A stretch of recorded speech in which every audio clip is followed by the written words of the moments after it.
What is up everyone, this is Alex and welcome to Financial Freedom Starting from Zero episode 7. If you're new here, welcome. This is how I would start the financial freedom journey from $0. The cool thing is I'm actually going to start the financial freedom journey from $0 and building financial freedom and security alongside with you. So if you want to join me on the journey, feel free to subscribe and smash the like button if you really enjoy the content. Here's the update on my financial journey. In the previous video, we reached our first financial freedom goal, a $3,000 emergency fund that will cover 3 to 3.5 months worth of expenses. And I kept teasing you about my personal choice for the store of value for the emergency fund, and in this video I'm going to reveal it to you. Please keep in mind that none of this is financial advice and everything is for entertainment purposes only. So we grew our nest egg to $3,000 and that's all we have, and we have to protect this at all costs, including from that pesky thing called inflation. This is a very difficult video for me to make because it can be interpreted both as reckless because I'm dealing with the emergency fund, but at the same time it can be interpreted as a smart short-term arbitrage. I mean, basically taking advantage of some options that are available right now in order to make some gains on the emergency fund. So it's kind of difficult to make this video. I'll try to structure this video in a way that will cover most people.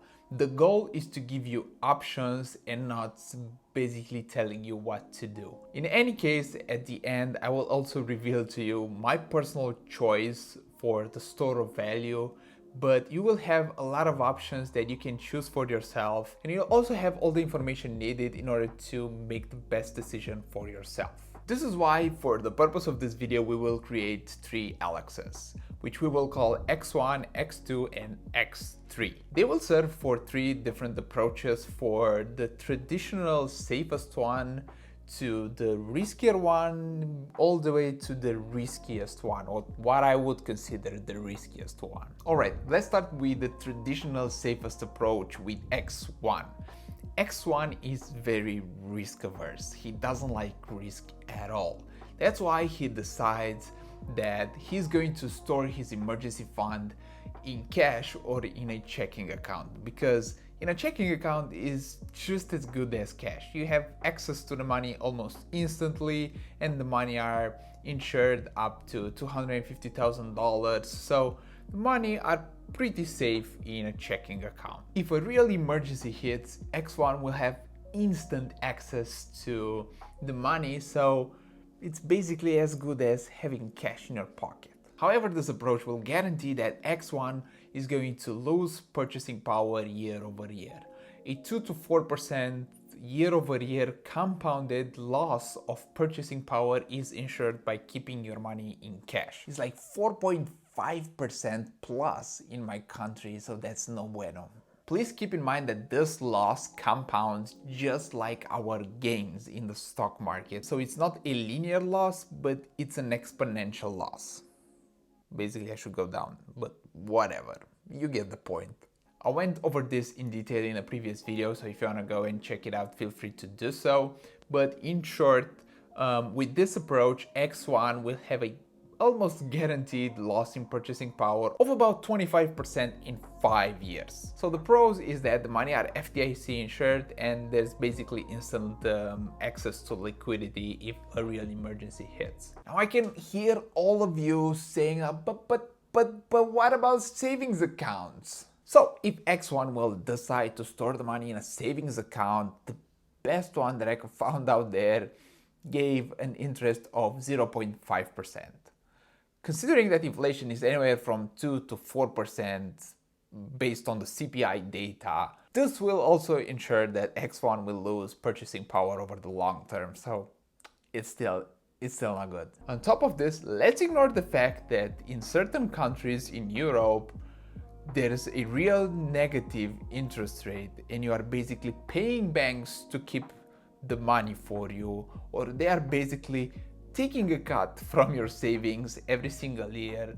While it's not much because it's about 0.some%, you are still losing money on top of inflation just by keeping the money with a bank. So now you're basically paying to have your money insured and being stored at the bank, which sucks because you accelerate the compounded loss. Like, what the hell? Paying banks money to keep the money with them? It makes no sense. Moving on to the riskier approach with X2, which is a little bit more accustomed to risk. He also did a lot of research about inflation, about where he could store the emergency fund as opposed to X1. He knows that he might need around $1,500 in case an emergency hits, but the rest could be invested in order to preserve some of the purchasing power. X2 found two ways he might be able to beat inflation long term. But both of these ways involve investing half of the emergency fund or $1,500. The first option is to invest half of the amount in the S&P 500 index. The average stock market return, or the average return of the S&P 500 index, is around 7% adjusted for inflation. So by investing half of the amount, he will basically keep up with inflation with the total amount of $3,000. The cool thing with investing half of the amount in the S&P 500 index is the fact that the money are insured, depending on the broker, up to about $100,000. The money is basically as good as cash because there's almost instant liquidity access because you can sell anytime, basically Monday through Friday, and the withdrawals take about 2 to 3 business days, so you have access to half of the amount in about a week. Let's put it that way. On top of this, if there's a real emergency, like half of the amount is in a checking account or in cash stuffed in the sock, so it's good to go. The second option is to invest half of the amount in a stable coin digital currency and deposit it in a high interest savings account on a platform like BlockFi or Ledn, where it will earn anywhere from 8.6% to 11% with zero volatility and monthly compounded returns. Whoa, Alex, stop. What the hell is a stablecoin? Basically, a stablecoin is a digital currency that's linked or is pegged to a fiat currency like the US dollar. So for example, one USDC, which is a stablecoin, equals $1. I know things escalated quickly, but we will keep things simple for the purpose of this video. So basically what those platforms do, or what those companies do, is they take your money and then they lend it usually to institutions in an over collateralized way. We usually 2-to-1 over collateralization. Damn, that was the first try. What the hell, Alex? Over collateral? What? What the hell does that mean? It's very simple. So for every $1 that they lend to the other person has to guarantee, or they has to offer a collateral worth of $2. So basically for every dollar that they lend, they need $2 in collateral. So basically the other institutions can only borrow up to 50% of what they already have with that platform. So if they have $100,000, they can only borrow like $50,000, okay? So they can borrow half of what they already have deposited there. Here are the risks between the two. When you invest your money with the S&P 500 index, the money are insured up to $100,000. But you have to deal with the volatility of the S&P 500 index and with the fact that basically it can drop like 10, 20, 30% in like a year or 2 years. So if you really need the other half of the amount, it could be less in the short term. In the long term, yeah, it's going to beat inflation and it's going to protect the money. It's going to protect the purchasing power of the money invested. That's why we invest, because otherwise we would not do it. But in the short term, the S&P 500 index can be volatile. With a stable coin approach, there's no volatility and the returns are very high. I mean, they basically match the historical return of the S&P 500 index, but there's the risk because the money are not insured of permanent loss. For example, if one of the companies goes under because they did something stupid, then there's no insurance on the amount that you deposit with them. The money are not insured like with the bank up to $250,000 or like with the S&P 500 index up to $100,000. This could be the case in the future, but for now it isn't. This is called counterparty risk because you bear the risk or you assume the risk that the other party is going to do things as planned and well, and they're not going to do something stupid in order to basically drive the company bankrupt, because that's the risk of losing the money. If they go bankrupt, then there's a high likelihood that most of us are not going to get our money back. There's a lot of information out there on these companies, on this approach, on this lending process, and if one wants to do additional research, feel free to do so. There's a lot of information out there, and there are a lot of more things that need to be taken into consideration before going with this approach. Those companies that I mentioned are relatively safe to use, and just keep in mind that other people are keeping millions of dollars in such accounts with these companies. So if we park $1,500, it's not gonna be that big of a deal. Also, the chance of permanent loss of capital is less than 5%. That's another thing that needs to be kept in mind. While it sounds scary when you attach the probability of losing the money with this approach, it's fairly low. Basically, coming back to our case, X2 has two options: to go and invest half of the amount in the S&P 500 index, or invest half of the amount in a stablecoin high interest account that offers an 8.6 to 11% interest on the amount, and this will ensure that it's going to beat inflation over the long term, even if only half of the amount is invested in these instruments. Now let's move on to the riskiest approach with X3, which is very accustomed to risk. And not only does he want to protect his purchasing power, he wants to beat inflation and earn a return on top of it. X3 researched stablecoins a lot. He researched the risk of, or the probability of, losing his money completely. He did the research on the proof of funds of these companies. He also did research on the custodian of his money. He did a ton of research on this before deciding and knowing that he can earn up to 11% on these accounts, which is around the historical average stock market return. He decides to go all in on stablecoins. I mean, with stablecoins, he will have zero volatility.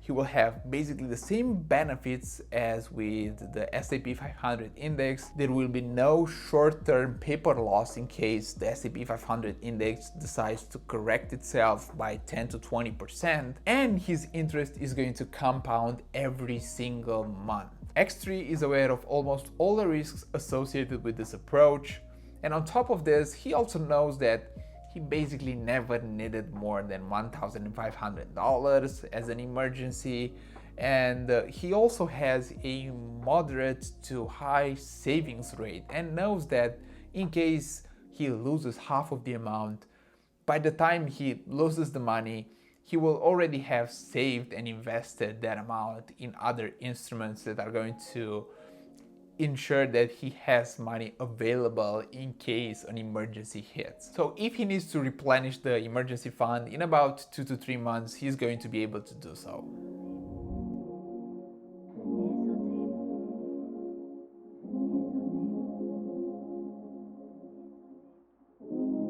Now I hope that structuring this through these examples was easier to follow and easier to understand. Now my personal approach is this. I am an X2 type of guy when it comes to risk, and I also have a moderate savings rate of around 50%. I also did the research on the counterparty risk associated with platforms like BlockFi or Ledn, and I found that the risk of permanent loss of capital is less than 5%. Because my savings rate is what it is, and I will basically save around $500 every single month, I know that whatever happens, there will be more money coming in and invested, which will give me an additional safety net. So in case a catastrophic thing happens and I lose that $1,500, it's not going to be that big of a deal in about a year from now, for example. Therefore, I can use this arbitrage opportunity and protect the purchasing power of the emergency fund in the short term. This is not something that I would do for the next 10 years because things are going to evolve quite fast and probably those interest rates or those benefits are going to go away. But for now, I can take advantage of this opportunity and in the short term protect the purchasing power of the emergency fund. The withdrawals from those platforms are relatively quick. I tested them with a small amount and in about 3 business days I already had my money back. I'm happy with that, that's enough for me. I also never needed more than $1,500 for an emergency, like ever. To also give you some background, I used to keep a lot of my savings on top of the emergency fund in cash. But that was before I knew what an emergency fund even was. That's a story for another video. But basically I lost more than 5x returns on my savings and I learned the lesson the hard way. However, I also want to set an example for all of us, and I know that not many people have a high savings rate like I have, and even saving the emergency fund can be a struggle. That's why I'm not going to go with the X3 approach. I will go with the X2 approach of investing half of the emergency fund, but with a twist. Only after reaching $10,000 in net worth on this channel, we will invest the other half of the emergency fund. And until that point, everything is going to be held in a checking account or cash, whatever, in a checking account basically. At that point, there will be plenty of money available in case the 5% or less chance materializes and we lose that $1,500. In that case, we will be protected because we will have the other $10,000 that will be invested in other instruments. Here's the thing, if I did not know anything about stable coins, I would either learn everything that I can about stable coins and the risks associated with them if I would be interested in earning that return on my emergency fund. If not, going with the S&P 500 index after 10K or sticking with cash, it's fine. There's absolutely nothing wrong with keeping the money in cash, especially the emergency fund, and especially for those that have a low savings rate and had a hard time building that emergency fund. In that case, I would just keep the money in the checking account as long as I would not have itchy fingers and spend the money. Here's how to determine which way might be worth pursuing for yourself. Ask yourself, which option is going to make you sleep better at night? Keeping your money in cash or invested, or half in cash, half invested, or whatever combination you find out there. If investing half of the amount in stable coins and you do not know anything about them is going to make you lose sleep over it, just don't do it. Just don't do it. If cash is going to make you sleep better at night, then cash it is. Alright, because we still have no questions so far, I'll end this video here because it was already way too long. We talked way too long about the emergency fund. So until next time, take care, have a wonderful day, and don't forget that you are amazing.